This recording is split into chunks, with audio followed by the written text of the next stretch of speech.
Hello everyone, and welcome back to my Let's Play of Pillars of Eternity. I am Travis Fair, and with me again today I have me, that is Travis the Fair, my bear Fluffy. We got Aloth, and then I don't remember how he pronounces it. I'm going to say Adair or Adair. I don't know. I honestly don't know. Joined our party just a little bit ago, and I've already forgotten your name. Sorry, bud, but can only work with so much here. So let's go ahead and just jump right into it. When we last left off, we had just finished kind of talking to everyone in town. We have a couple side quests that we can go ahead and do. We talked to the dwarf lady hanging in the tree, so that was a bit of an interesting bit there. But yeah, after talking with her, we found out that there's another watcher that is what I am, a watcher who can see into people's souls, not necessarily through their lives, but it could be like a previous life that the soul is in. And then she told us that there's another watcher that could give us more information about what's going on, and maybe we can figure out what exactly happened and how we became a watcher suddenly. But yeah. Right for now, actually, what we are doing is we are just going to be heading back north to the area where we first came through, and we're going to go ahead and hopefully kill ourselves a bear. Got a bit of a grudge for that thing, considering it kind of instantly took me and my bear out, but no complaints. We have a good squad, I'm hoping. Or I guess I should just say we have a squad, so I'm hoping that the four of us should be able to take out a single bear, but we'll find out.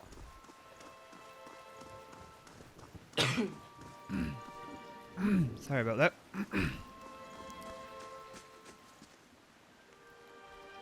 I remember there was a blacksmith talking about a carriage, but I think he was in a different area.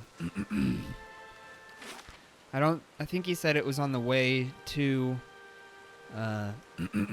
somewhere else. It wasn't in this Valewood, but he said that we do have to keep our eye out for that. A wagon full of blacksmithing supplies, and he said that his workers were with it, so we'll just remember to keep that in mind. Alright, and here we are. Here is the cave with the infamous bear.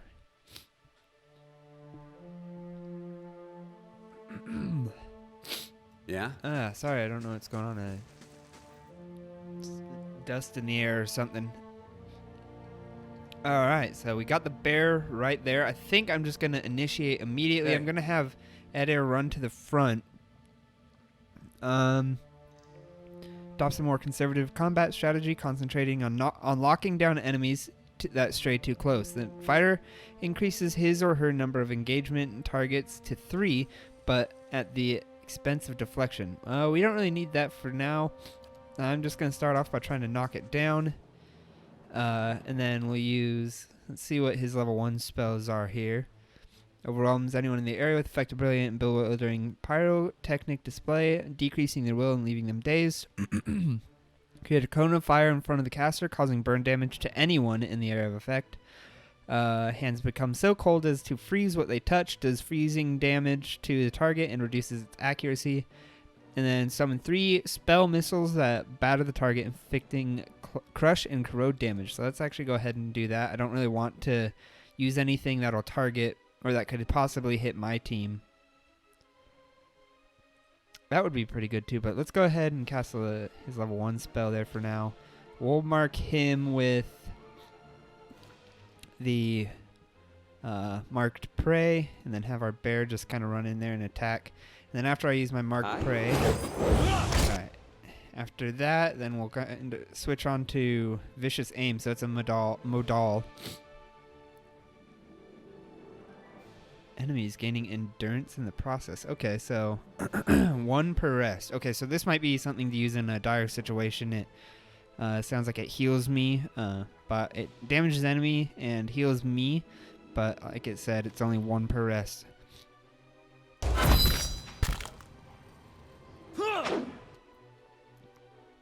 Alright, so far we're already better off than we were last time.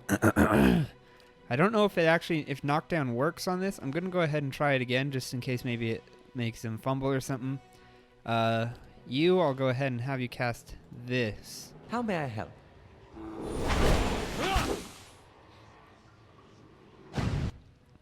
Oh man, am I not attacking? Oh man. There we go. When a party member, oh dang it. When a party member is reduced to 0 endurance, they are knocked out. This means they're, okay, I think we read this one last time we encountered this stupid bear. Alright, let's see, what do we got here? Decreasing their will and leaving them dazed. I wonder if we, okay, so we can actually make it so it just hits the bear. So let's just cast it right there.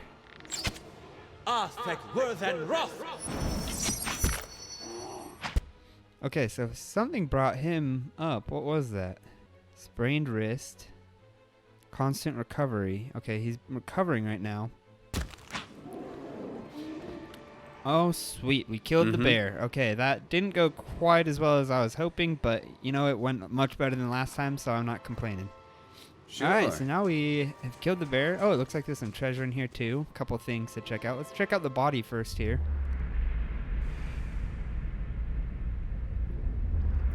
Lost spirit. A figure drifts suspended in the musty air of the cavern. Its form and features blur and twist in cascading ripples of incandescence. You feel its energy eddying about your limbs, filling them with a heavy chill. I'm going to reach out to it. You reach out a hand for the spirit. In the moment of contact, you feel as if you have been struck. You feel as if you have been struck a blow, head reeling as you tumble helplessly into a waiting darkness. Light blooms at the edges of your vision. You feel the sun at your back and the weight of a bow in your hand. You know suddenly that you have come a long way from the vale, hunting deer. Now you are standing before a cavern and the darkness extends far into its depths. Even so, your friend strides out before you, his red cloak flapping at his heels. You follow, heart hammering in your chest as he leads you deeper into the cavern. There is a roar like thunder echoing around you. Fear seizes you, casts you stumbling back toward the exit, towards light and escape. You see a glint of steel, and there's a sudden terrible flash of agony behind your knee. You scream, stumble, and fall. Your thoughts are chaos, lanced through with pain, but in a moment of terrible clarity, you see your friend look back from the mouth of the cavern, his dagger daubed in crimson to match his cloak. And then there is a great dark shape above you, and then there is more pain. The vision recedes and you are thrown back into yourself with seemingly resentful force. A corpse lies at your feet and the specter lingers in the span of energy between you both. You feel a sense of questioning, of confusion, of anger. Yeah, I'm just going to go ahead and let him know that, well, I met your friend on the road. A sudden lashing anger emanates from the spirit. Rage and grief seem to pour from the gleaming figure like smoke. You know what? Yeah, I'm gonna go ahead. I'm gonna find that dude again and make sure that he gets what's coming to him. For a moment, the spirit seems to burn bright, and your head fills with the sickly triumph. The spirit seems to weaken with the force of its own exultation, growing fainter and fainter until you are alone at once. Alone once more. All right, so yeah. Looks like he was killed by or I guess he was led here by his friend. Hey there. That explains why him and this dude's wife were getting ready to leave town. It seems like his friend actually probably had a thing for his wife, and they were having an affair. And so in order to get away with it, they just offed this dude. Mice crawl through eye sockets and over femurs. Hey there. Just a bunch of skeletons. Man, this bear had done some work. Look at all these skeletons. I mean, I guess in a different life, my skeletons would be among this pile, so. Alright, so let's actually go back out here. I don't know if there's anything else to do here in the Vale, or wherever this place is. I think it's in Valewood. I'm not sure if there's much else to do. We already took out the bandit camp, freed the dude earlier, and then it looks like it's just the road up here into this cave. So yeah, it looks like we can head back to Gilded Vale. So let's go ahead and do that. go ahead and turn on double speed here since we know there's not much going on.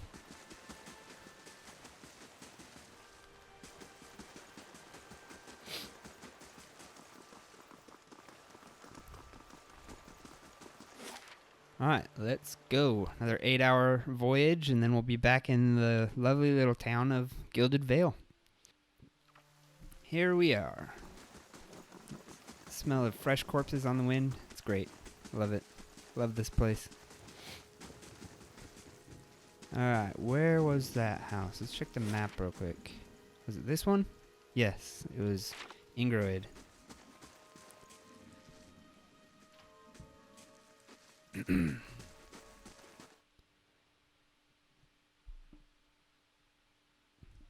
Alright, you two, you're going to answer some questions now. Good day to you. Hello again, Ingroid smiles. I hope Gilded Vale has been kind to you. I know what really happened in that bear cave, Naunton. The color drains from Naunton's face. I don't know what you mean. I told you the truth of it. Are you accusing him of something? Ingroid looks to Naunton, touching his arm. If this is about the accident, we're both grieving Pearlie's loss, but it was a wild animal's doing. Naunton shakes his head minutely. You see a tremble in his hands. What would make you suggest such a thing? I'm wondering if I should just come right out with it and say the vision, or I'm afraid that if I say that, though, that they're just going to dismiss it like you're just talking crazy, you're just having visions. So instead, I think I'm actually going to say this. So why'd you do it? He was your friend. Naunton hesitates, and then his expression darkens. My friend. He was cruel. He was a cruel enough man to his friends. You didn't know him. You wouldn't defend him if you did. His hand falls to his sword belt. Naunton, wait. Ingroid raises a hand. I don't know what you saw in that cave, but this isn't what you think. Pearlie, my husband, he was as much a beast as that bear. I tried to leave the first time I suffered his temper, but he wouldn't have it. She looks away, expression pained. Naunton, we met and I knew I'd found someone special, someone kind, who cared for me. Please, all we want is to leave this place, to start somewhere else. She looks down at the satchel. We've some coins saved up. You could have it if you only let us go. I'm not sure. So, sounds like the dude was pretty abusive, and I think that's pretty shit to live with. I don't know if murder's the right way to go, but given the authorities in this town, I'm not sure there's much else you could do. So, you know what? Just keep the money. Use it to start a new life. Ingrid blinks surprised. Then, thank you. Truly, I'm glad you understand. Only, here, take this at least. I hope it brings you luck. She looks to Naunton, smiling. We have a long journey ahead of us. You've gained an item. Minor ring of deflection. I wish you well on your travels, stranger. We won't forget this. I wonder if my party will react to stuff like that. What do we got on the table here? Deerwood, Part 2. 2626 AI, a group of farmers, while clearing the farmland for planting, accidentally knocked down one of the ancient Adra menhirs on their land. This innocent act drew the ire of the native population and started what would come to be known as the Broken Stone War. When it was finally over, several thousand colonists have been killed as well as hundreds of the Glamfathans. Even though the war was technically over, the Glamfathans escalated their attacks on the settlers over the next 2 years using vicious tactics that left many colonists, several military figures, an earl, and 6 thanes dead. Unable to stop the Glamfathan attack, the earls elected Earl Erdring Hadret to the position of Gref. Well respected and known to be a master of military tactics, he was tasked with dealing with the Glamfathan retreat. Edring fought with the Glamfathans, led by an Orlan named Regd, for the next 2 years. Neither side can gain the upper hand on the other, resulting in a tense stalemate between the two groups. Because of this stalemate, the hostiles slowly died off, and in 2631, the Deerwooden people signed a treaty with the Glamfathans. Regd would step down, the Glamfathans would stop their attacks altogether, the Deerwooden people would leave the ruins alone. This treaty angered the nobility in Adir as it brought to a halt the supply of artifacts. Edrang also tried to get the practice of slavery outlawed, but this was not successful. Because of this, the place between the Deerwood and Ir Glomfoth is uneasy and tumultuous. Small patches of rural violence still cropped up, but were easily dealt with, as neither side wanted another war. Okay, so that just provides a bit of background. I wonder if reading those books, though, will actually give your character the information that you can then later use maybe conversationally or yeah, who knows.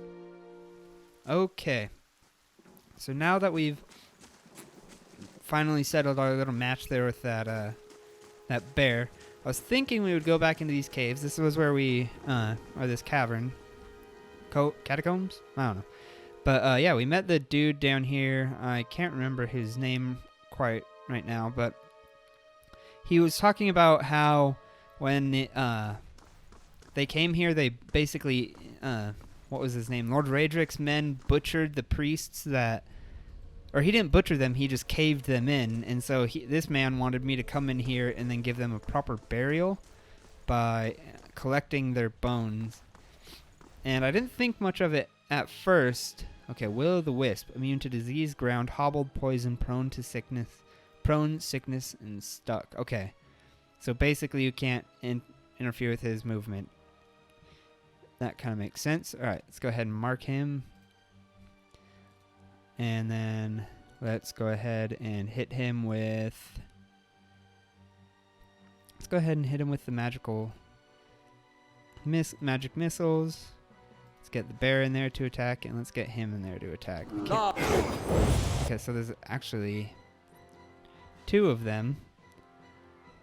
So I'm going to have him go after that one. Oh man, they're both kind of doing pretty hefty damage to me. Did they charm me? What is this? Oh, they confused me. Okay. So I have to wait till that effect ends there. Let's go ahead and hit them with... Let's see if we can get them both with this confusion. Okay, it looks like we got that one. Looks like I'm done with my confusion, so let's go ahead and attack here. Alright. We survived. Let's take that spirit residue. What do we have here? This parchment is worn and tattered, and the ink upon it is faded. In this time of hardship, must have just as much faith in ourselves. Yeah? Okay, so but what I was saying before we got rudely interrupted by those wisps is we were tasked with finding the bones of the priests and bringing them back. And I'm wondering if he's got something else in mind other than burial, if I can actually trust this dude. But for now, I think I will. And we'll go ahead and explore these caves. Let's go ahead and focus on that one, and then they can focus on him. Actually, how do I cancel that? Just attack. Because it looks like I've already used up all these. That was probably a mistake on my part, but... Hey there. Uh-oh. Okay, let's move out of the way so my men can get through. And that's how it's done. Alright.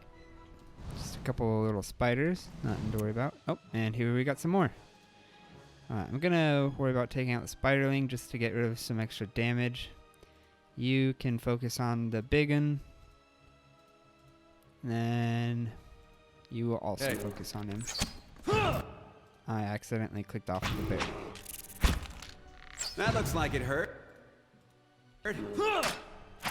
Most inconvenient.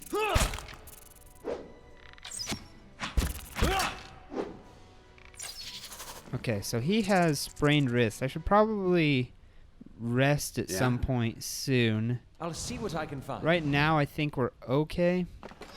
What do we got in here? Jasper and a letter home. Mother, I have asked Brother Edric to carry this letter to you, for he travels to New Heomar come morning. With him goes what coin I have, and I hope I will ease the surprise of an unexpected homecoming, for I mean to follow in a few days' time. Our village is much changed, and though I do not wish for you to worry, I do not feel it is safe to remain. I know Rectrix Obrica will not approve, but the letter trails off here. I wonder what happened to him. Pile of furniture is branded with scorch marks. Whoever sat here left it in a hurry. Ink has dripped across the scroll, obscuring its contents. So I'm wondering if someone came in, or it was when they came to bury the temple.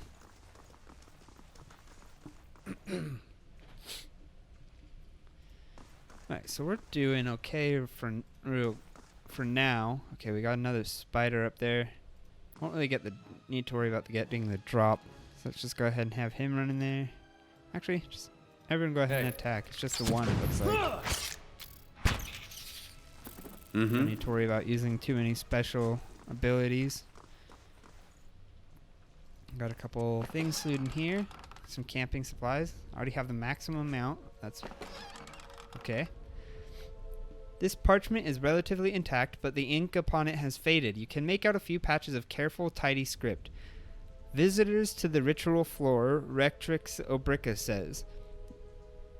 Redemption for even those forgot and struck the largest bell first rather than the second. The rest is illegible. I don't know if we have any need to take all these notes, but I'm going to do it for now, and if I find that I don't need them later, I can just drop them then. But for now, I'm just going to be as much of a hoarder as I possibly can. Going to go full Skyrim on this. This won't do. Let's actually start splitting this up. We won't have everyone. Let's do the two ranged on that one. Okay. You go over that one. Actually, I do more damage the further away I am. Curses! This won't do. Bonded Grief. Oh no. Oh man, I didn't realize that Bear took so much damage. Endurance 1. Okay. Hey there. He's getting his endurance back. Looks like all of our life bars are pretty full. His is a little low, but it's nothing too bad. Okay, so here we actually have someone who looks a bit stronger than the spiderlings we've been facing. Okay. Bullseye.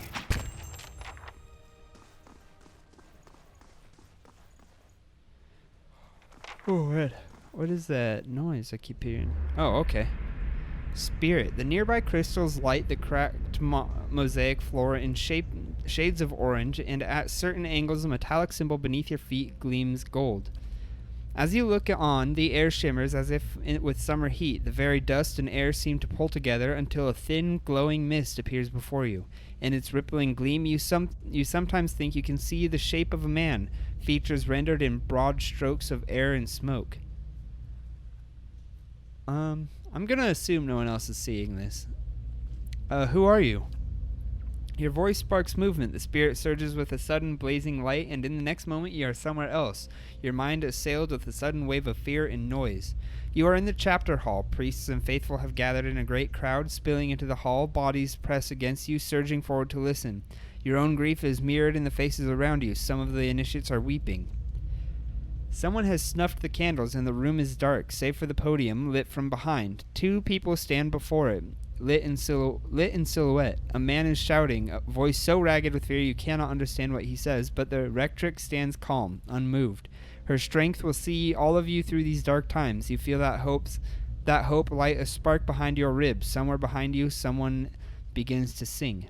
The spirit tears itself from you with sudden, dizzying force, and you find yourself back before the ruined altar, swaying. The spirit fades as suddenly as it appeared. Okay, so I'm guessing that was so this Rectrix, I think it was what it's called, or she's called. I think that must be like the head priest or priestess of this temple. Sure. And that was the moment when everyone found out that they were enclosed in here and that they were stuck. Seemed like everyone was a bit scared of what was going on. The face of the statue has almost all of its features struck off, along with portions of its hands. Sure. We got this here. The red-brown smears flake away under the toe of your boot. Looked like there's something in here. Oh no, that was that scroll I read earlier. Alright, so we have explored pretty thoroughly. We'll go up here next. And fight those, I think they were Scalder is what they were called. Let's go ahead and get on in here. Okay, Alright, let's see here. These two look like they can be knocked down. I'll have Bear attack the weaker one. And then for now, he's just going to focus that one. I'll hit this one with my Hunter's Mark.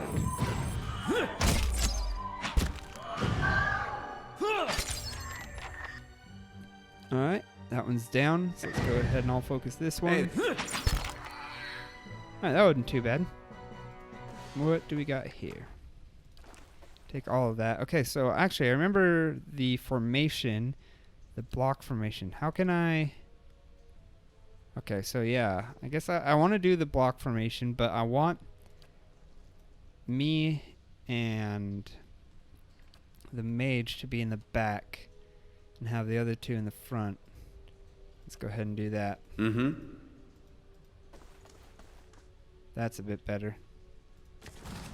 That way they're at the front every time we start, hopefully every time we start an engagement.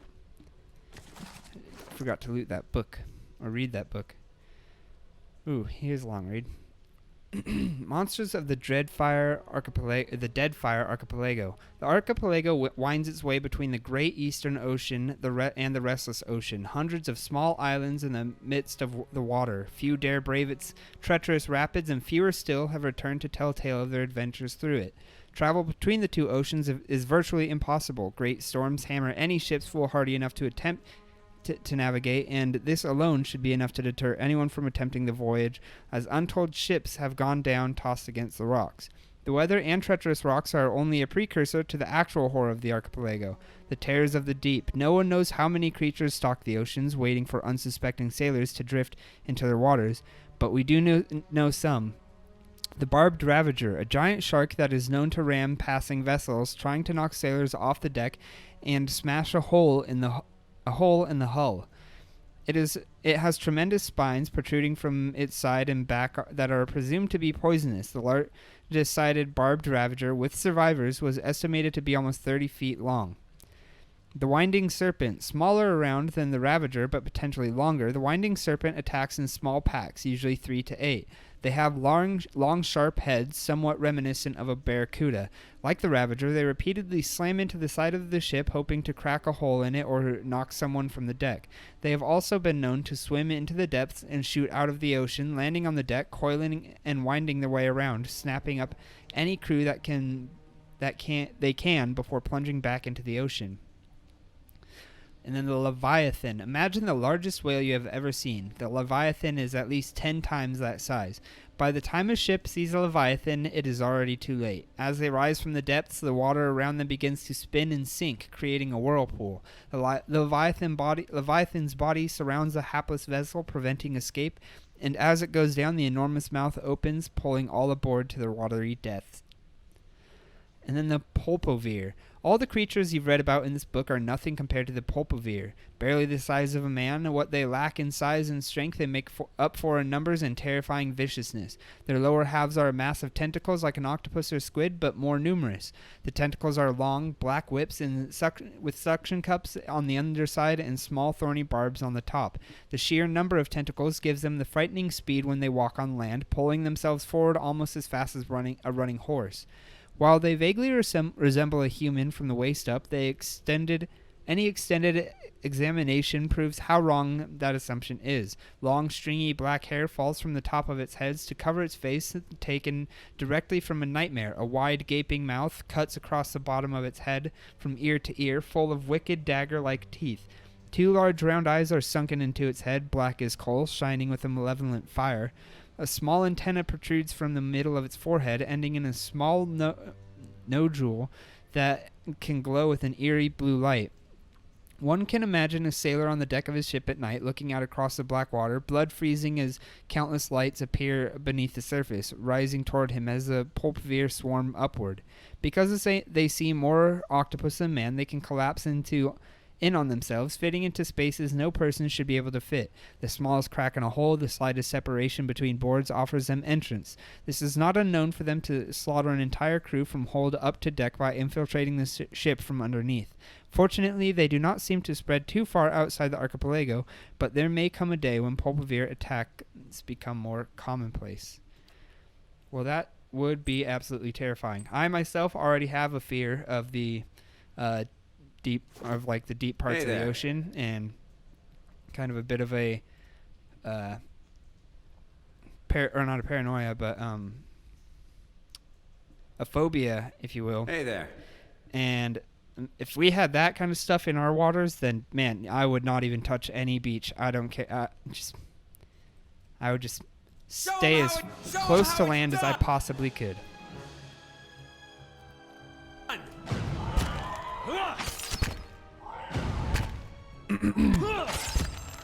But I do know that that the next game is Deadfire, so I wonder if you will run into a few of those in that game. It'll be definitely exciting to see when I get to that. Let's go ahead and take their ears. Why not?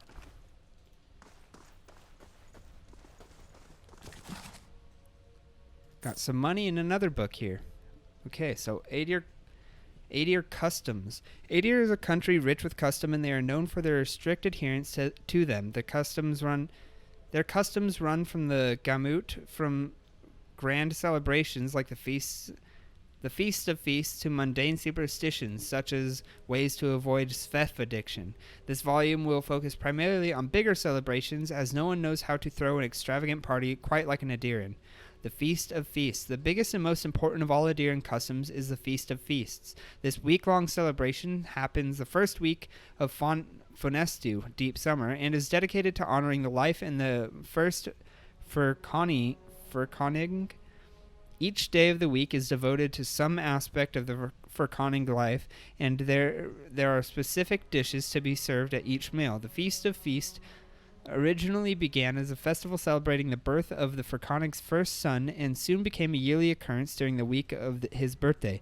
Currently, Adirans simply use it as an excuse for a party and pull out all the stops in an effort to outdo the previous year. And lest you wonder, as I did, with the Furconing, which Furconing is honored during the Feast of Feasts, it is always the current Furconing, for each Furconing is the first and only Furconing. Yep, makes sense. Sweet Treat, a special custom that arose at some point during the Feast of Feasts. Sweet Treat started as a way to keep children occupied so the parents could dine in peace. While it is still used for that today, significance has been added to it. Each treat is placed in a container, usually small metal boxes, and hidden somewhere on the property. After everything has been hidden, the children are sent out to find the treasures. It is said now that the hidden treats represent Glamfathan artifacts, and the children are the explorers bringing the riches back to their new and rightful owners. Yep, sounds about right. Carnival of the Mask. When the original colonists for Adir traveled to the new land and found the deerwood in the name of the Adiran Furconing, they encountered the Glamfathan people. The Carnival of the Mask celebrates this meeting. Originally, it was merely a formal reenactment as a play of the tensions between the Glamfathans and the Adiran settlers, but it has since evolved into much more than that. Participants choose sides and come dressed in elaborate outfits depicting which group they have decided to align themselves with, Adirans or Glamfathans. Everyone attends a masquerade ball, and this party replaces any semblance of the play that was presented. And then Winter's End. Winter's End was never anything more than an excuse for celebration, and it hasn't changed in all the years it has existed in Adir. It takes place during winter's dusk and lasts all 3 days. People use it time to reflect on the year, celebrate their lives, and remember the dead, especially those who have passed in the recent year. Okay. Hey there. So, Alright, let's take a look in. Ooh, what do we got here? Fine sword. I am actually going to take this. I bet it will be better than whatever he's using. So let's see. Right click for details and then compare. So interrupt same, speed the same. It has less slash and slash damage, but it does have pierce. It has accuracy. Oh, and extra damage plus 15%. You know what? I'm actually gonna use this fine sword for him.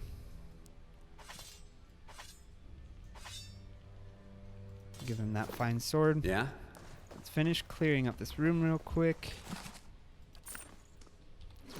See what we got here. Dunrid Row. The origins and practices of Dunrid Row are difficult to nail down. When asked, everyone seems to know how Dunrid Row started and how long it's been in operation. Yet every person asked gives a different account of its creation and a different date. The only thing everyone can agree on is that it seems to have been around as long as anyone can remember without fail. Without fail, everyone recalls hearing about the exploits of Dunrid Row when they were a child, or when they were children. Aside from the organization being comprised of special investigators, most of whom seem to be ciphers, and the fact that they seem to have their hands in everything yet never admit to it, anything reported about Dunrid Row walks the line between truth and outright heresy. Information abounds, but no one can say which fragments are truth and which are fiction. I will provide all I have uncovered and leave it to the readers to decide for themselves, as all of it feels both plausible and unbelievable at turns. The group is supposedly named after the street where the headquarters are located, in a building called Hadrit House. It is said in some circles that this is just a name that they want people to think they are known by. The real headquarters, people whisper, is elsewhere. Why would they do this? It's simple. It's far easier for them to infiltrate, to hide, to carry on behind the scenes of everyone, if everyone is concentrating on Dunrid Row. Divert attention where you want people to look, and you can act behind their backs with impunity. People who have had interactions with agents from Dunrid Row invariably describe them as unmemorable. No detail as to their appearance, behavior, or anything beyond the fact that they were there seems to stick with them. Are they truly nondescript, or do their ciphers use their power to remain anonymous? As with so many questions regarding the Dunrid Row, no one seems to know. While no specific details about the agents are ever reported, one fact that all people agree with is that they seem primarily to be Orlans and Glamfathan elves, though theories as to why this may be are many and conflicting. Their presumed headquarters is supposedly run by Lady Idis Webb. Though no one seems able to pinpoint the time of her arrival, the author was unable to locate a single person familiar with Dunrid Row who could remember a time when she wasn't around. Many things are hinted at behind closed doors about Lady Webb, but few are willing to elaborate, for it is rumored that although she has not left Hadrat House since anyone can remember, she is a cipher of tremendous power, and that she can read the thoughts of the entire city at will. Theories abound regarding her age, her reasons for what would seem to be a lifetime of seclusion, and even of her secret control over all of Defiance Bay, if not Deerwood itself. But as with all other matters regarding the organization, no one seems to be able to say anything for sure. So it sounds like that Dunrid Row is kind of secret society running in Defiance Bay. I guess like an intelligence network maybe. To His Grace, I write to implore. The rest of this letter is crossed out in several places and then abandoned altogether. Sure. These prayer scrolls are coated in a thick layer of grime and dust. Alright, I'll go ahead and finish clearing out this dungeon, hopefully. Hopefully there's not too much left, and then we'll call that. Okay, so there is something here. A lockpick. I'll see what I can do. The work of a moment. Okay. Yeah. Good job there, Aloth. And we got a warhammer. I'll take it. I don't think it's going to be better than what I just gave our guy here. Book of Verses in the Great Western Stag. Okay. So some more reading here. So the Great Western Stag. One day, Aothis was sitting on a wall watching a cat play in the sun. A crystal hung in the nearby tree had fragmented a sunbeam and scattered small motes of light on the ground. They danced around the cat, sliding over him as he frantically batted at them. He spun in place, following one as it rushed past him, and leaped on it, trying to pin it down. Aothis smiled, amused with the animal's tenacity. The cat landed on a spot, placing its paws over it, only to watch it flit away again. Aothis watched the cat's tail twitch and slap at the ground, annoyed that its prey could not be pinned. "Why must you tease him?" a voice said from behind him, accompanied by the crunch of sandals on gravel. I merely bring the dawn," Aothis responded. I don't stoke the hunter's heart. That's your responsibility, isn't it?" "True," said the second voice, "but neither do you quell it. If the hunter could not see his prey, would he still hunt?" So philosophical, Hylia," Aothis said, and turned to greet the two gods that approached him. "Have you come to debate parallel between sight and desire?" He gestured to the wall, inviting Hylia and Galawain to join him. They sat in silence, watching the cat, who continued to hunt the sun, fruitlessly swatting at another mote and then rolling onto his back. "I have created the ultimate prey," Aothis said, finally, breaking the silence. "It can be tracked, it can be followed, it can be seen, but it can never be caught." Galawain laughed lightly. You don't agree, Galawain?" Aothis asked. "While it's true that your creation is elusive, it hardly can be considered the ultimate prey, because it never can be caught." He paused, his brow furrowed in thought. "If that mote of light had substance, the hunter could subdue it. Otherwise, it's merely a dream, truly a fruitless endeavor." "All creatures spend their lives chasing fruitless endeavors," said Hylia. "It is the way of morality." Galawain laughed again. "I could create a creature, a living creature of flesh and blood that could never be caught. I make your dream a reality." Now it was Aothis's turn to laugh. "You propose turning a fruitless dream into a fruitless reality? How is this any better? A life spent in the pursuit of an attainable goal far exceeds any other. But you just said no one could catch this creature. This is not attainable." Galawain smiled. "Humanity has surprised us before. Indeed, it could surprise us again. I will create a great white stag. I will set it free in the world. It will have grace, resilience, and tenacity. It will exist solely to be pursued for all its days, and it will never be caught. It will serve to inspire the hunt for generations to come. All those who wish for glory will invoke my name. All those who hear its story will ask for my blessing in finding it." Hylia shook her head and threw Galawain a bemused look.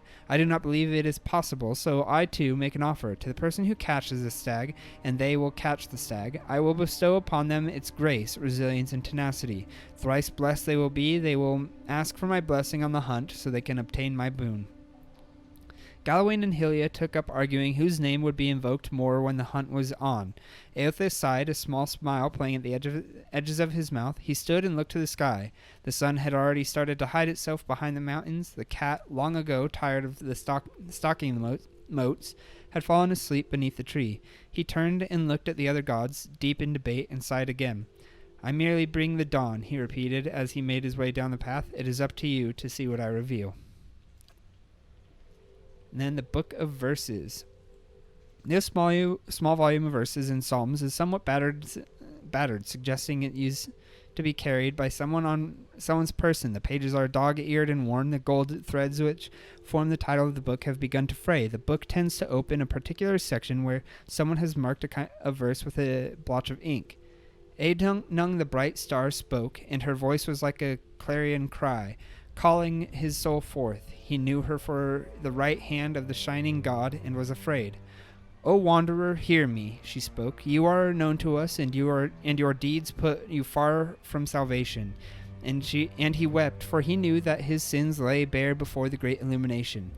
Then Sargamis spoke, and his voice swept forth with the heat and force of the bright day's sun. "Weep not, for the child of light has forgiveness even for you, if you will embrace him." Harmke knelt before them, then resolved to save himself and asked what he must do. And Modegund spoke. Her voice was like the songbird's final hymn, bidding farewell to the day's light. "What darkness lies within you, you must cast into his light. Your sins will be burned from you until you are newly formed, reborn into his keeping." So spoke Modegund, but Adnung warned him, saying, "You have walked all these years into darkness and must now return. You will find the path like treading fire, and at every step you will be tempted to turn away. But no harm will come to you if you keep your faith." Hey there. All right, so one last room to check here, and we already have a fight, so let's just jump right in there. Bullseye. That one's dead. I saw another one right down here. Let's go ahead and kill this guy. Cleanse this dungeon. Let me see here. Okay, so I don't think there's going to be much more in this. Vermin have scoured these plates through mold, though mold still grows in green-black clumps across the tables. Alright, so I don't think there's going to be much more to this. There might be another floor down or something, because we still have quite a bit to do. Or we still have yet to find the bones of the person. These collapsed stones are pocked with burrows and narrow crevices. Claw marks and dung mark the passage of beasts. Okay, I may have been wrong. This might continue on for a while. Let's just see. Okay. Yeah, I don't know how much longer this is going to take, but we did run a little long on this episode, so I'm going to go ahead and end it here. Yeah, so if you weren't looking for a lore dump, sorry, I didn't really expect all that reading. I'm not sure. For now, I think I'm gonna keep reading because I personally find that all that backstory, the lore, to be pretty interesting. Some of it makes for just interesting tales to hear and all that, but like the stuff reading about the Deadfire Archipelago, that was pretty cool. Gives some interesting insight into stuff we might see maybe in the next game, and it kind of just adds to kind of world builds, I guess. And so I found it pretty interesting. I think I'm going to keep reading it in future videos, but let me know what you think in the comments. If you think it's too slow, drops the pace of the game, or if you think it, or if you're like me and you kind of think that it's important, maybe what I might do is I'll drop in timestamps where you can skip the video, or if you want, like, I mean, it's YouTube, you can just skip past it if you want yourself. But yeah, so we actually did quite a bit. Like I said, the video did go on a bit longer, but I do like to try to keep the videos around half an hour. And so with that said, I will be taking off, and then in the next episode we're going to go ahead and finish exploring this cave. I'll double check on the quest, make sure I know exactly what I'm doing, and then we'll go from there. But yeah, for now, thank you all for watching. If you liked the video, please let me know through whether you leave a comment, like, subscribe, or let your friends know. It'd be great. But yeah, thank you all for watching. Bye.